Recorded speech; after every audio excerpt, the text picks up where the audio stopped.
என்ன சமன்பாடு? திணிவின் கீழ் கனவளவு தான் அடர்த்தின்ற சமன்பாடு. ஒன்றாவது கேள்வியில் என்ன சொல்லிக்கிறேன்? திணிவு என்ன, கனவளவு என்ன? 4 மொண்டுமா? திணிவு 4 கிலோகிராம், கனவளவுக்கு பதிலாக 1 மீட்டர் கனம். 4 ஒன்றால் பிரிச்சிங்கன்னு சொன்னால் 4 தான். 4 கிலோகிராம் மீட்டர் -3. ஒன்றாவதுக்கு விட. அடுத்தது சமன்பாட்டை எழுதி நம்ம அடர்த்தி சமன் திணிவின் கீழ் கனவளவு. இதுக்கு ஒரு மார்க்ஸு.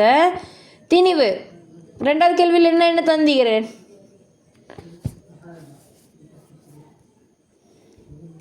எங்கள் ஷரஃபா என்னென்னு தந்திக்கிறேன் ரெண்டாவது கேள்வியில்? 2 கிலோகிராம் -3 வந்து அடர்த்தி, திணிவுக்கு டேஷ், கனவளவு 2 மீட்டர் கனம். ஓகே, இது அடர்த்திக்கு பதிலாக 2 கிலோகிராம் மீட்டர் -3. திணிவு வந்து தெரியாத எக்ஸ்ன்னு போட்டு வைக்கிறேன், தெரியாதால. இதுவும் வந்து 2. அப்போ என்ன செய்யப்படும்? தெரியாதால மட்டும் இங்கால வச்சுட்டு மீதியெல்லாம் சமன்பாட்டுக்கு அங்கால கொண்டு போகணும். அவள் பிரிக்கப்பட்ட 2 சமணத்தான் என்ன செய்யப்படும்? பெருக்கப்படும். அவள் விட என்னது? 4 கிலோகிராம். சரியா? அடுத்த கேள்வி.